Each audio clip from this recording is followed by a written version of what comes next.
Alright, here we go with another edition of SoulsBorne Battle to the Death. We're going to pick two random SoulsBorne bosses, and then we're going to pit them against each other and decide who would win in our own opinion and minds.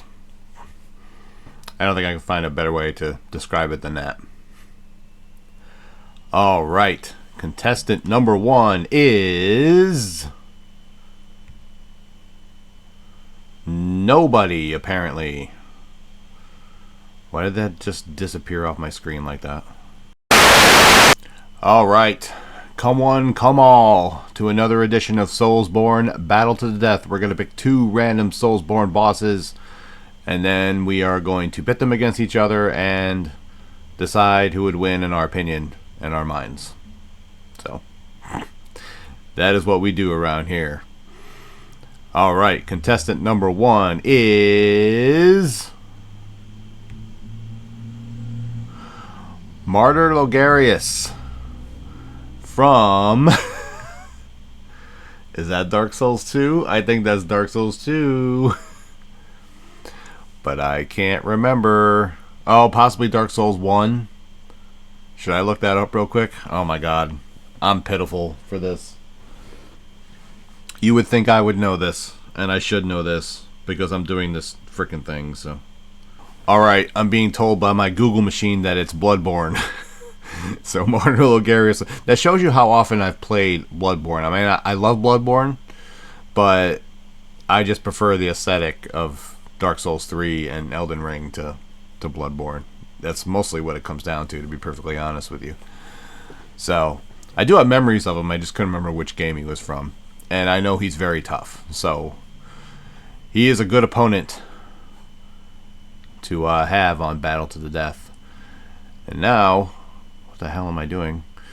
We're going to spin this wheel again, and we are going to pick someone to face off against Martyr Logarius. We are going to pick an opponent for him, and it is going to be... the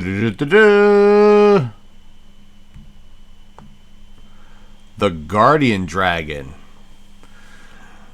Is that Dark Souls 3? Oh my god, I can't remember. Oh man, I am a terrible one to be officiating these, I'm telling you. It is in fact Dark Souls 2, so that was my initial thought, but I wasn't 100% sure, so I had to go back and check it. I think this is a pretty good fight. Like I said, Logarius is tough. And the Guardian Dragon is a dragon, so they're always tough. Most of the time. So, we are going to go to our contractually obligated biographies, and then we're going to determine who would win.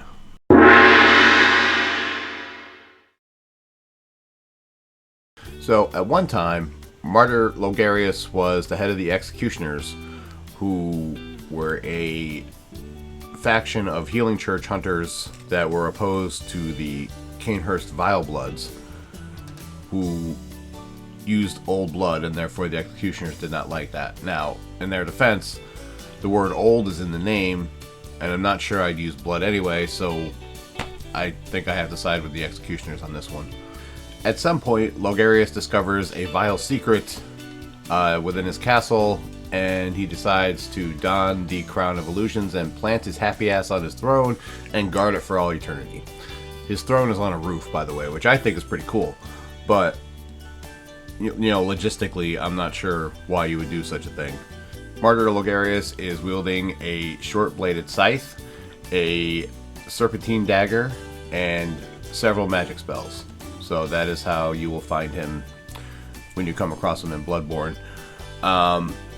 He's been doing this for a very long time, so basically he's a walking mummy. I'm not sure if he came out winning in life because of that.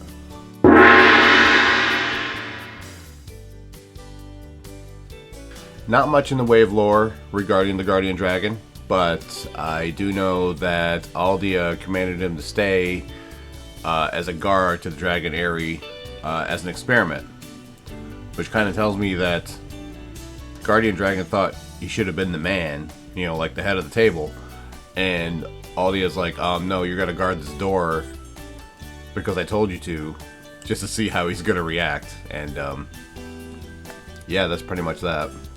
The Guardian Dragon is basically your run-of-the-mill dragon, but it's still a dragon, and therefore very, very dangerous. However, it is also worth noting that when you enter the fog door to fight him, he is sleeping, indicating that he is not very good at his job. As I said earlier, a run-of-the-mill dragon is still a dangerous dragon, and not something you want to be tangling with on a daily basis. I think this is an interesting fight.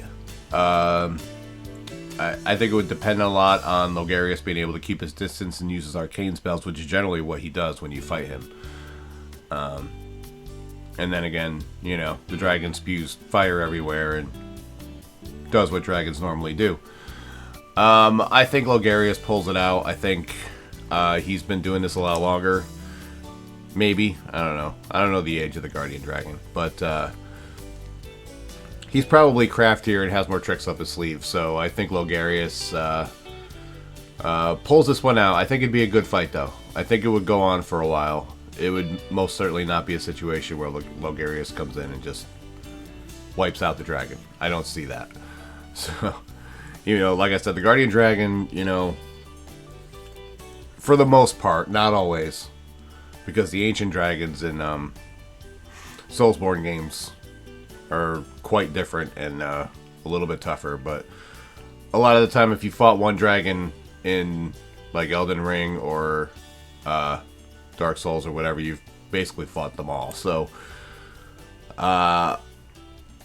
once again, still tough. Logarius takes it though, I think, but that is just my opinion. Feel free to leave yours in the comments.